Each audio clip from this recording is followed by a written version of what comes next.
currently the director and international public spokesperson for a global grassroots effort called 9/11 Pilot Whistleblowers, whose purpose is to show that the excuse me, the Muslim hijackers did not have control of the 9/11 aircraft, but that a system called the uninterruptible autopilot remotely took control of the aircraft's autopilot and flight management computers and flew the aircraft to their targets.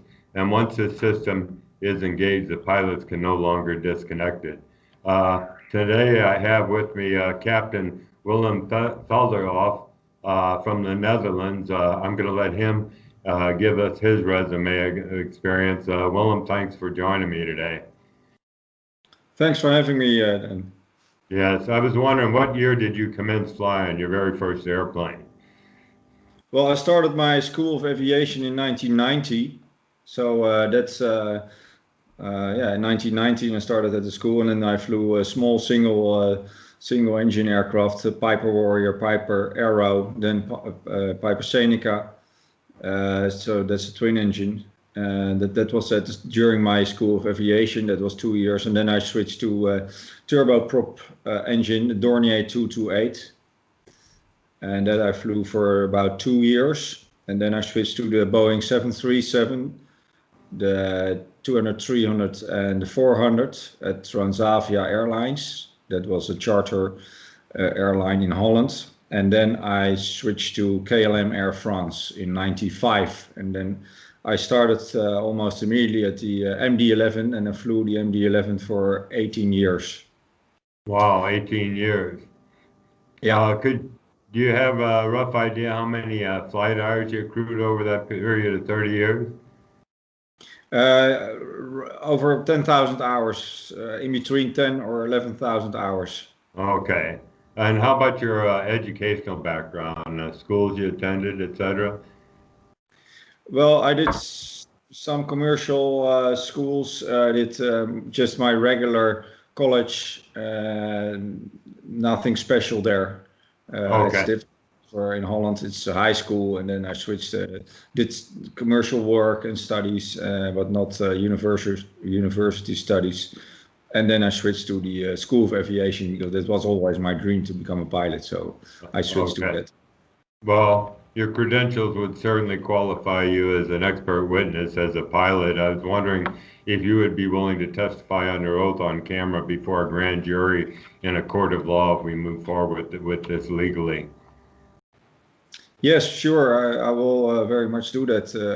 During the period in 2001, I was an instructor, an inspector. I was also a simulator instructor. So I trained new pilots coming fresh from the School of Aviation with kind of experience like this so-called hijackers would have, but then more. But so I saw the same kind of people coming and switching to heavy jet aircraft, and observed many pilots because I was training them also on the route in the Northeast sector, actually. So I was quite aware of the procedures, flight technically and flight operational aspects of that of the area and the just of these aspects. Okay, let's jump right into the Pentagon profile allegedly flown by Saudi Arabian hijacker Hani Hanjour. He is age 29. He was flying American 77, and he approached the Pentagon from the west, and at about 7,000 feet, he commences this descending 330-degree corkscrew turn, accelerating as he descended to arrive precisely at ground level to strike the Pentagon at over 500 knots without skidding the surface. Now, Hani Hanjour came to the States in the mid-90s and did some flight training, but returned to Saudi Arabia in January 2000. He came back to the States, and the flight school that he had been in before wouldn't even accept him as a student because he was so poor a student when he was there before. And there's a series of notes on our website, which is 911pilots.org. There's a drop-down menu, and you can look at the hijackers and go to the bottom of the page, and it has a bunch of notes on Hani Hanjour. But one of the more outstanding one was in August 2001, right before 9/11. He went to the Freeway Airport in Maryland and tried to rent a Cessna 172, and they refused to rent it to him because he couldn't handle the airplane. He couldn't take off or land it. So, given that, do you believe the inexperienced hijackers could have possibly flown the profiles? And if not, why not? No, I don't believe that at all, actually, because what I've seen by trying to do these maneuvers in the flight simulator after that this happened with sort of the same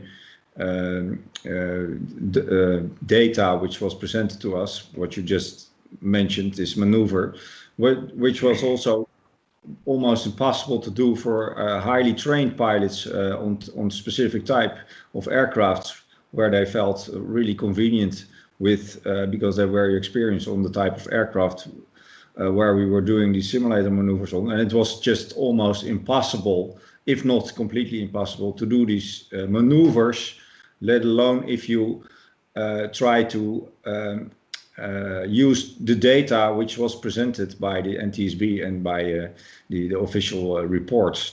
That's just impossible to control the aircraft with these data. It's just you have to override the simulator on different ways to actually try to perform it, and then to really try to do it was hardly impossible to do, if not completely impossible. So the idea that an untrained pilot with only some single engine experience will be able to do such a very complicated maneuver over the limits actually of the plane itself, the performance limits, is in my view completely impossible.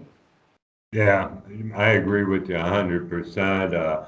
Let's jump to the airplanes themselves. You said you flew smaller single-engine airplanes. I believe that the reason 99% of the global population fell for the story that these hijackers flew the aircraft is because they're not pilots and they cannot conceive of the absurdity of the notion that these pilots actually flew the airplane. So given that, could you discuss the differences between, say, a Cessna 172 or a Piper Cherokee with that of a modern commercial jet aircraft, just talking about the instrumentation, the engine instruments, and the other systems that are on board the aircraft that they may not be familiar with?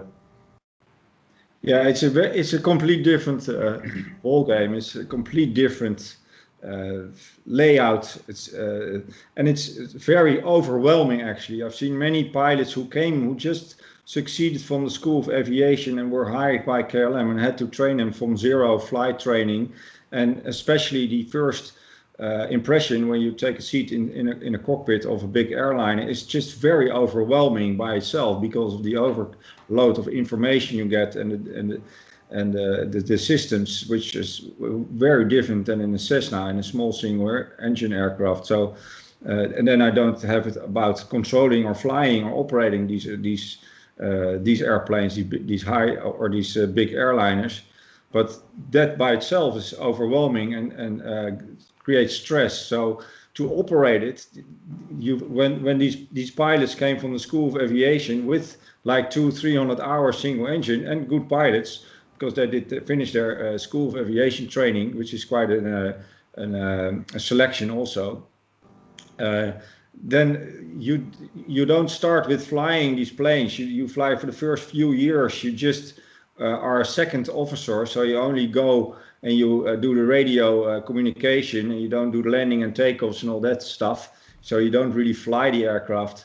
Maybe you do a little bit of a descent. That's it, because it's too much. It's too high workload. You have to adapt to all the different kind of input and information.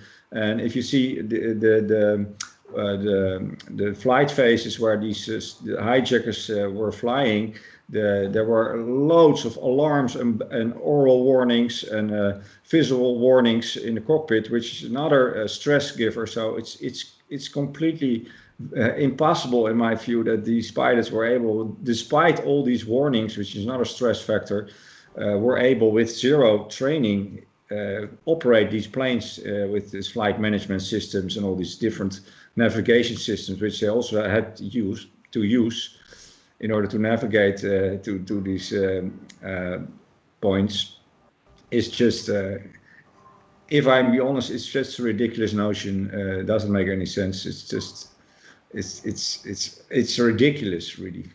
Yes. Regarding the fact of the matter is, 3 airplanes hit the building, and we both agree that these hijackers could not possibly have flown the aircraft given their inexperience and never having flown a jet aircraft before. What logical conclusion can you arrive at as a viable alternative as to what actually controlled the aircraft that day? Well, that's another question. I find it a different question because I don't know. I have some speculations. I agree that it might be very possible that this uninterrupted autopilot system, this system, and then make use of certain drone types of aircrafts which have higher performance and can have higher speeds. I don't know for sure, but what I do know for sure, based on experience, research, and is that the official narrative and what is being presented to us is absolutely flight technically and flight operationally impossible. But it's just speculation on my part what it then could have been. But it makes sense. Your theory makes sense to me more than the official story. Yes, yes. Well, there's never been, I'll close with this, there's never been criminal investigation into the worst crime ever committed on U.S. soil in its history. And the 9/11 Commission was not a criminal investigation. All types of evidence was hauled off from the crime scene without any forensic evidence being taken.